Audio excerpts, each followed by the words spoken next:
Assalamualaikum warahmatullahi wabarakatuh. Alhamdulillah, puji syukur kita panjatkan kehadirat Allah Subhanahu wa taala, Tuhan yang Maha Esa, Tuhan yang Maha Kuasa, karena hari ini kita diberi kesempatan untuk bertatap muka walaupun lewat video, di mana kali ini adalah program pembekalan PKL untuk anak-anakku semuanya, khususnya siswa SMK Negeri 26 Jakarta jurusan TMPO. Apa kabar kalian semua? Semoga kalian selalu dalam lindungan Allah Subhanahu wa taala. Anak-anakku sekalian, untuk PKL atau prakerin ya, atau istilah yang lainnya magang, bahwa ini merupakan bagian dari kurikulum, sehingga kalian wajib harus ikut melaksanakannya. Untuk SMK Negeri 26, karena kita adalah sekolah 4 tahun, maka PKL yang kita lakukan adalah di kelas 13, yaitu selama 10 bulan, di mana kalian akan nanti ditempatkan di perusahaan atau bengkel-bengkel resmi otomotif yang tentunya kalian di sana akan dilatih untuk menjadi seorang mekanik, dan mungkin juga kalian ditempatkan di bagian spare part, karena ada beberapa bengkel yang menempatkan anak PKL itu di mekanik ataupun di spare part. Pada prinsipnya, PKL itu adalah proses pembelajaran di dunia industri, yaitu di perusahaan, di bengkel resmi, tempat kalian melaksanakan pembelajaran praktek yang menjadikan kalian akan menjadi seorang mekanik yang handal.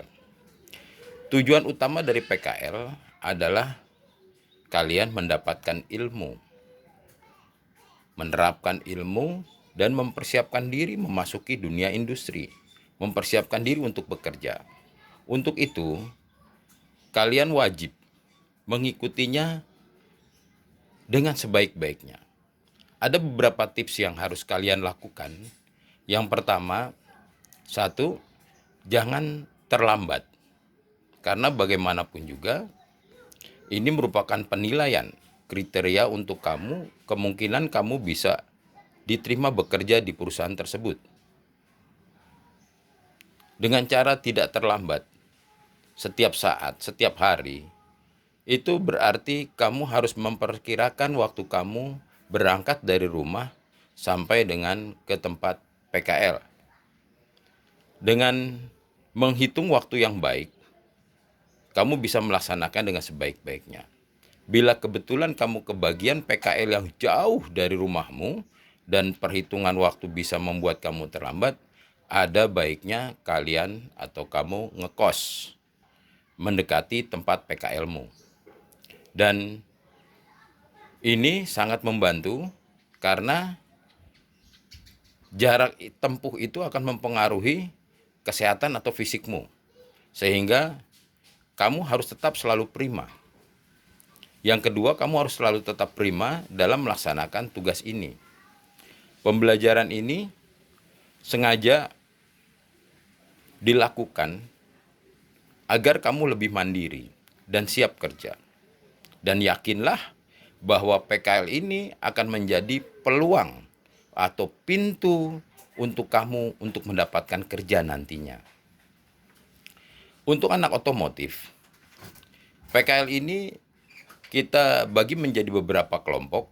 Yang satu adalah, yang pertama di kelompok Honda, kemudian ada di kelompok Tunas Toyota, dan kemudian di kelompok bengkel resmi lainnya. Untuk yang di Honda, kemungkinan sesuai dengan kebutuhan, kalian akan ditempatkan di bengkel resmi Honda bisa sampai mencapai wilayah Sentul, daerah Bogor ya, kemudian bisa di Cimone, Tangerang ya, dan di daerah perbatasan lainnya. Kemudian untuk Tunas Toyota juga begitu sama. Kalian bisa diterima di Bintaro, kemudian di Fatmawati, kemudian dan beberapa tempat lainnya. Dan ini saya sebagai ketua jurusan atau ketua kompetensi keahlian sudah berusaha untuk mendekatkan kamu, tempat tinggalmu terhadap tempat PKL. Namun kita tidak bisa menolak apabila bengkel atau perusahaan tersebut yang menerima kamu menjadi cukup jauh. Karena ini ya wewenang mereka, kita tidak bisa memaksakan. Nah, terus kemudian pada PKL ini kalian akan mempelajari budaya industri. Yaitu yang pertama adalah 5S, tentang 5S yang kita pelajari ya, diterapkan. Kemudian keselamatan kerja. Kemudian kalian bekerja sesuai dengan SOP, sesuai dengan prosedur.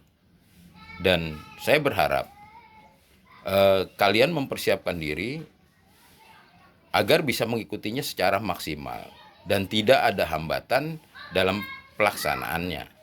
Andai pun kalian mengalami hambatan atau permasalahan, kalian lakukanlah, selesaikanlah dengan sebaik-baiknya. Karena di sini dibutuhkan kekuatan mental kalian, ya, kekuatan fisik kalian, serta kemauan dan keberanian untuk menghadapi semuanya. Dan perlu diingat bahwa untuk PKL ini, selain mendapatkan ilmu, kadang kita juga ada sedikit mendapatkan uang saku atau uang makan atau uang transport.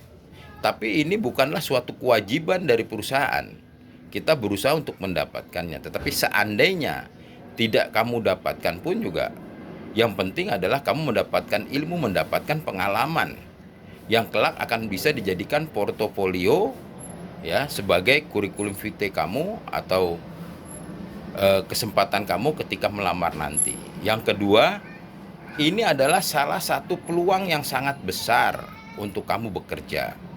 Karena perusahaan yang puas terhadap hasil magang kamu akan direkrutmen, akan diterima sebagai karyawan di bengkel ataupun di perusahaan tersebut. Jadi jangan sia-siakan kesempatan ini. Raihlah sukses hari ini, esok, dan yang akan datang. Demikian, saya yakin dan percaya kalian semua bisa melakukannya. Dan yang satu lagi yang sangat penting adalah selama PKL, ikutilah semua aturan yang ada di perusahaan. Dan perlu diingat, status kalian selama PKL adalah tetap sebagai siswa SMK Negeri 26 Jakarta. Jadi kalian juga harus mengikuti tata tertib sekolah. Tata tertib sekolah antara lain yaitu rambut kalian, sikap kamu, kelakuan kamu, bahwa kamu tidak boleh merokok dan sebagainya. Jagalah hubungan yang baik dengan tempat PKL kamu, dengan pembimbing kamu di sana, dengan senior kamu atau atasan kamu, sehingga buatlah mereka sangat puas terhadap kinerja kamu selama PKL. Ingat, PKL kamu adalah 10 bulan. Biasanya untuk anak otomotif, 3 bulan pertama kalian masih didampingi atau ditemani oleh senior kamu, dan bulan keempat kalian sudah dilepas sebagai mekanik junior, calon mekanik junior. Demikian, dan harapannya di akhir pada saat pelaksanaan PKL nanti kalian juga sudah mendapatkan uji sertifikasi atau uji keterampilan yang dilakukan oleh bengkel tersebut yang menyatakan bahwa kalian kompeten untuk jurusan otomotif. Demikian, terima kasih. Tetap semangat, tetap jaga dirimu selama COVID-19 ini, epidemi COVID-19 ini, supaya kamu tetap sehat dan bisa melaksanakan PKL nantinya. Terima kasih. Assalamualaikum warahmatullahi wabarakatuh.